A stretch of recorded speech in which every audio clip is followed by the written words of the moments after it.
I was hiking alone in the Appalachian woods, following a trail that locals said was easy. It was late afternoon when I first heard the whistling, soft, rhythmic, like someone trying to get my attention. I stopped walking. The sound stopped too. When I moved again, it came back. That's when I realized something was wrong. The whistling wasn't coming from ahead or behind, it was matching my pace, step for step. I turned around quickly. Nothing. No people, no animals, just trees.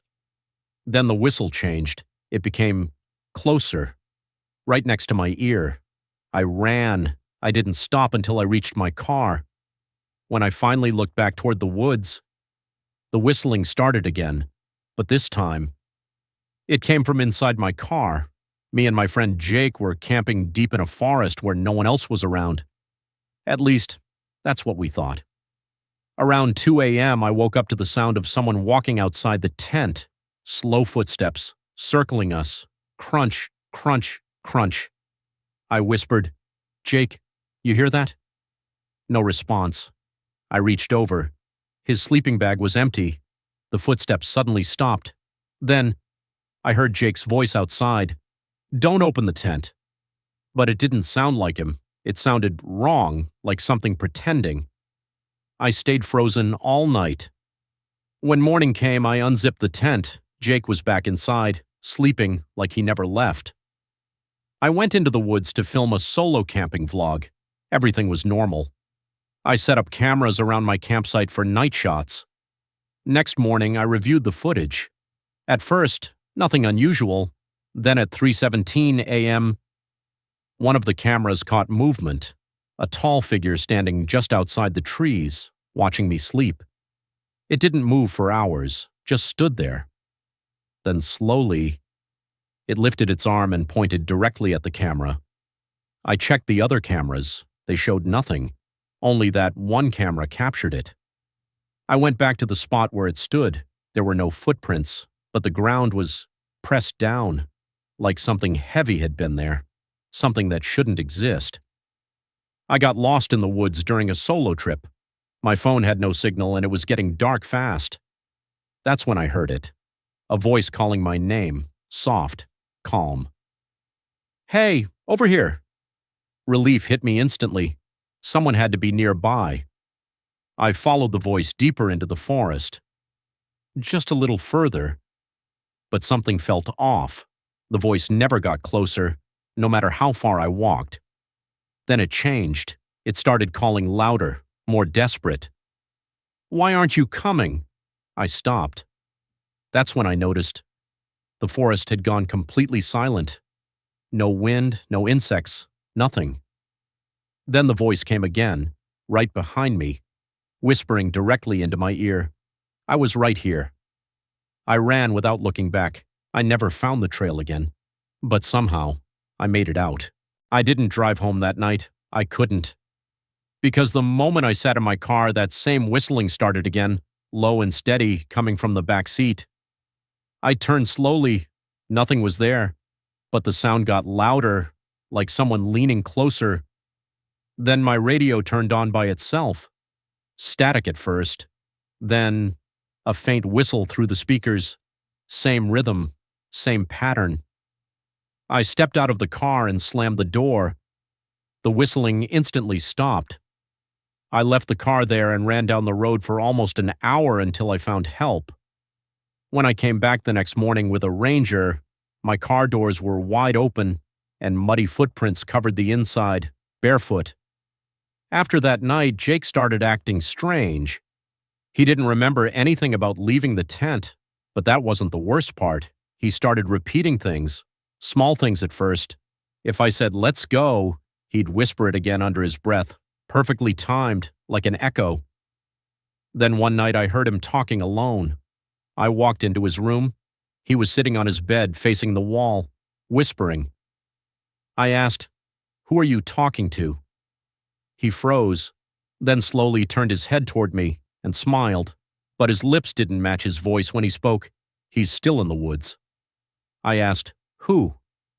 Jake's smile widened unnaturally, and he said, "The one that came back with me." I tried to forget the footage, but curiosity got the better of me. So I went back. Same forest, same spot. This time I brought more cameras. That night I didn't sleep. I stayed awake watching the trees. At exactly 3:17 a.m., I saw it, standing between the trees again. Same tall figure, but closer this time, much closer. I grabbed my flashlight and pointed it straight at it. For a split second, I saw its face. It wasn't clear, but it looked like it was trying to be human, like something unfinished. Then suddenly all my cameras shut off at once, complete darkness, and in that silence, I heard footsteps coming toward me. I thought I escaped that voice. I was wrong. Days later, back at home, I started hearing it again, faint, calling my name from empty rooms, always just out of sight. One night I couldn't take it anymore. I followed it, from my bedroom to the hallway to the front door. It was louder now, right outside. "Come here." I opened the door. Nothing, just darkness. Then I remembered something. In the woods. The voice got closer when I followed it. So this time, I didn't move. I just stood there, waiting. And that's when I heard it, right behind me, inside my house, whispering, "You finally listened." The ranger told me something I can't forget. He said, "You're not the first person to report whistling in those woods." I asked him what he meant. He hesitated, then said, "People who hear it don't come back alone."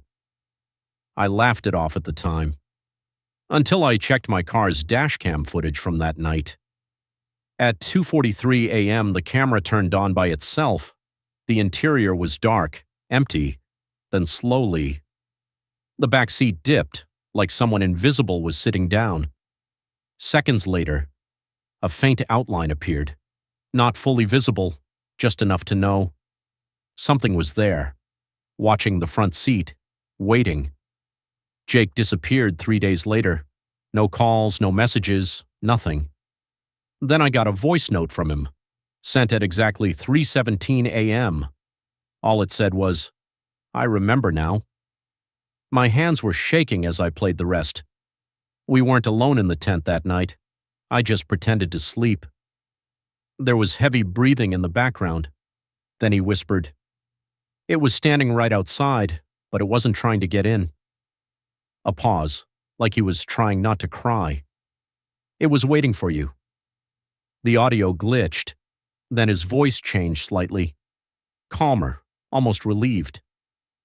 "I think it got tired of waiting." The message ended. Jake was never found. I reviewed the second night's footage again, frame by frame. At 3:17 a.m., everything shuts off. But right before that, one camera caught something new, not the figure, me, standing at the edge of the trees, facing the darkness. But I don't remember leaving my campsite. I don't remember standing there. Then the version of me in the footage slowly raised its arm and pointed directly at the camera, the same way the figure did. I stopped going outside, stopped answering calls, stopped sleeping. Because every time I closed my eyes, I heard it, that voice, closer than ever, not calling me anymore, talking to me, learning me. Then last night, everything made sense. I was sitting in my room when my phone lit up. No number, just an incoming call. I answered. Silence. Then, my own voice spoke back to me. Perfect, exact. "You were never being followed." My heart dropped. The voice continued. "You were being replaced." The call ended, and in that moment, I realized something I wish I hadn't. All those times I heard it behind me, all those times I felt watched, all those moments I thought I escaped, I didn't, because right now, I'm sitting in my room, writing this. But I can also hear movement, somewhere else in the house, walking, slowly, learning how to sound exactly like me. And the worst part? It already knows how this story ends, because I can hear it, typing, at the same time as me. If you're hearing this, if you're reading this right now, then it worked. Because the last thing Jake said in that voice note wasn't for me, it was for you. The audio didn't end where I thought it did. There was one final whisper. So quiet. I missed it the first time, but when I enhanced it, I heard it clearly. It doesn't stay in the woods.